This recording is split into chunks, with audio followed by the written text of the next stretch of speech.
Greetings, my dear viewer. You're on the channel The Price of Cheating.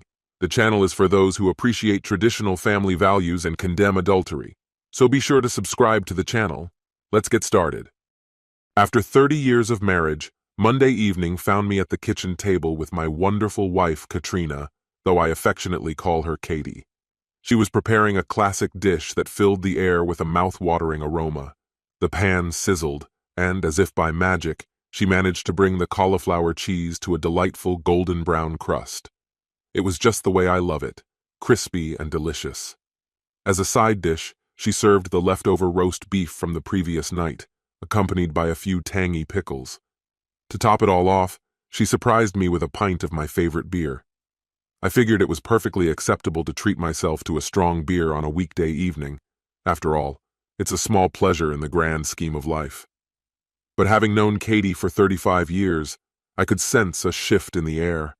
Something was brewing, and I had a hunch I wouldn't be too pleased about it. Then came the revelation.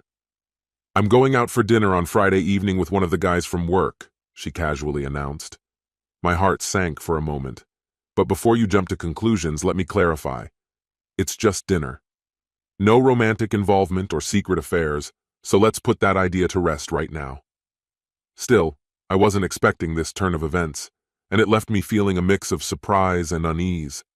Although I maintained a calm exterior, inside, a whirlwind of emotions was raging. I yearned for a spark, excitement, something to break the monotony that had settled into our lives. I could almost hear the ticking clock, counting down to the moment when I would have to confront the reality of my own desires. I felt the grip of routine tightening, and I wondered where this new path might lead both of us. So, now I'm to blame for things becoming a bit dull? Funny, but you didn't seem to think that when I took you out for dinner and dancing last Saturday, or when we celebrated our quiz night win at the pub with a bottle of champagne on Friday. You were practically glowing with excitement that night. That was us living life to the fullest. And now, I want something for myself, and believe me, it has nothing to do with intimacy. It's just dinner. And who is this man, and when did you decide to start this little adventure? His name is Ronald. He's been persistent for months, but I kept saying no. Tonight he asked again and swore it's just a casual dinner. No intimacy, he promised, and I reluctantly agreed. Ronald, the new guy she mentioned a few months ago and then suddenly stopped talking about. I remember dropping by her office once when she forgot her lunch, and there he was. You know that feeling when you instantly dislike someone who's just too charming? That was my first impression of him, and our encounters in town did nothing to change my opinion. I don't like that you're going, but it's your decision. But know that I'm raising a red flag. I don't trust him, and I'm skeptical of this whole no-strings-attached situation. Remember, I've seen him. The next 2 days felt like a deep freeze had settled over the house. When she came home later than usual on Wednesday, she had a grocery bag in her hand. It wasn't just any bag. 2 extra handles were peeking out, hinting at something hidden inside. Quickly stuffing one bag into the other, she made a move that sent a chill down my spine. While she prepared dinner, I slipped out to take a shower, curiosity raging in my mind. In a moment of temptation, I peeked into the far corner of her closet.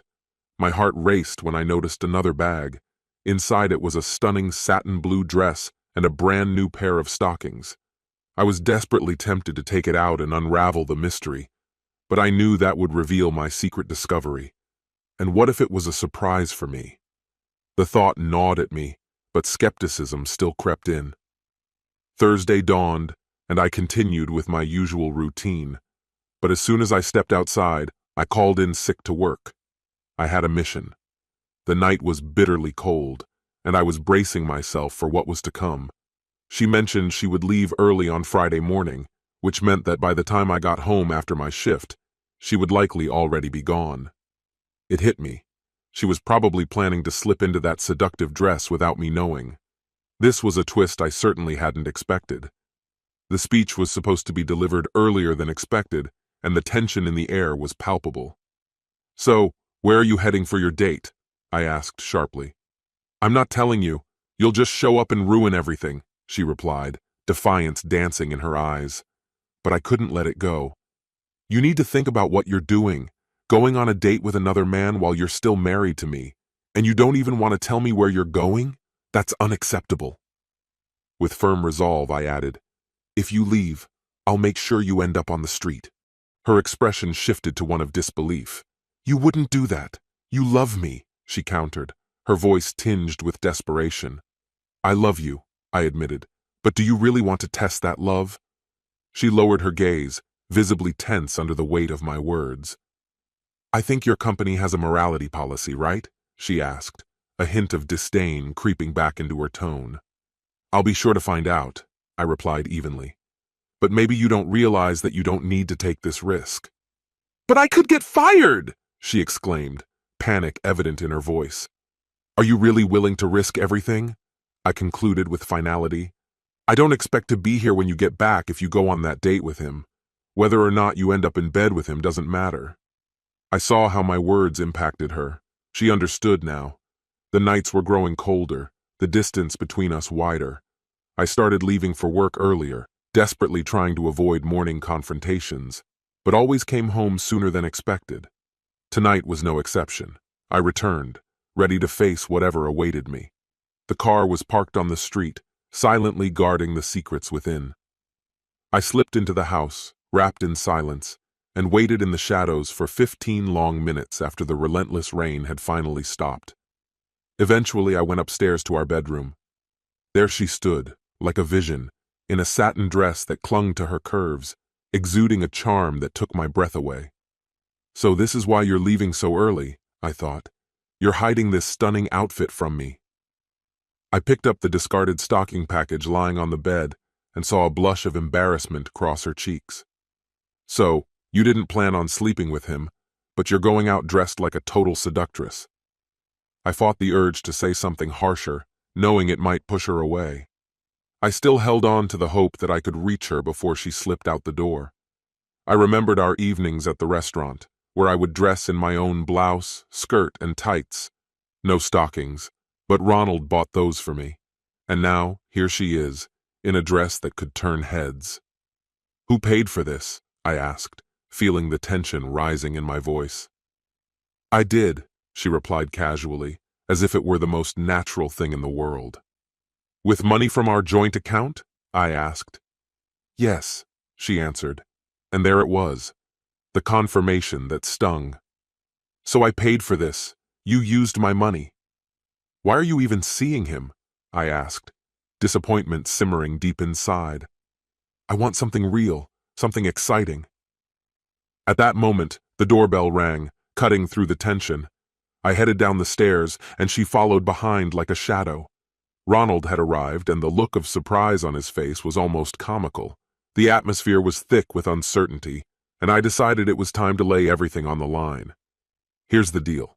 If you walk out that door, it's over between us. There's no going back.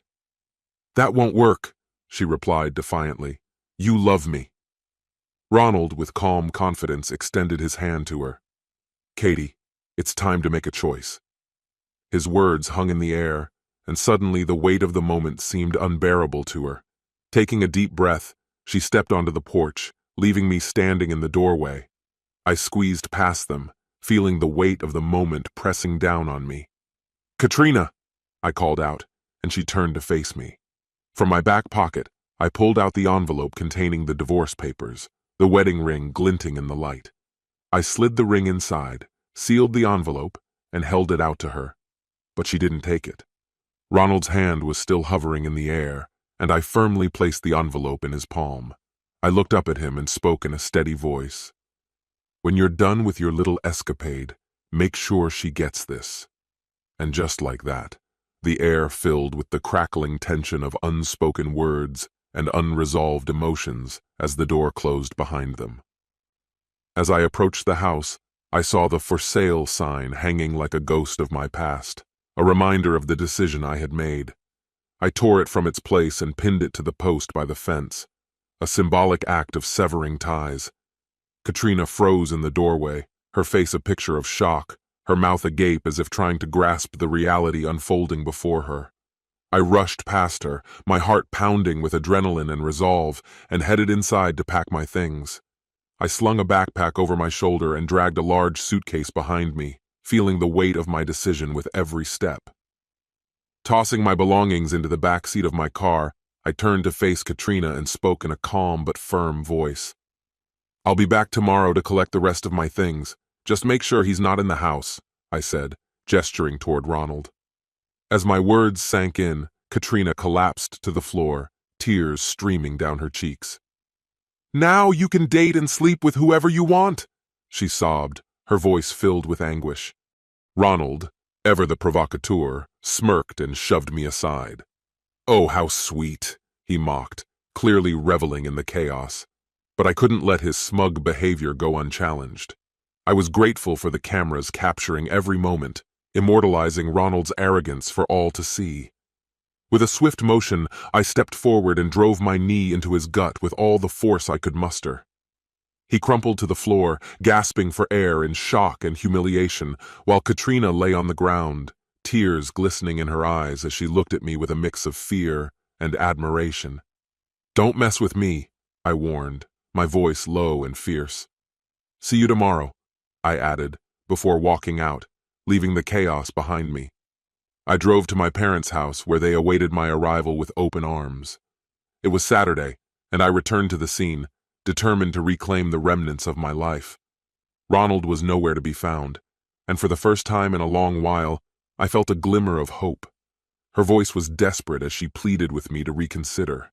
But I couldn't shake the feeling that when she goes out in such attire with her colleagues, it's a blatant sign of her disregard for our relationship. I saw the cracks forming and refused to watch her lose herself in a world where I no longer existed. I wasn't going to stay in the background. I am going to take everything from her. I've spent 30 years on this cheater, and I won't tolerate these antics any longer. With a heavy heart and newfound determination, I packed my things and left, ready to start a new chapter in my life, resolute in leaving the past behind. This concludes the story. If you like it, then put your powerful like and subscribe to the channel.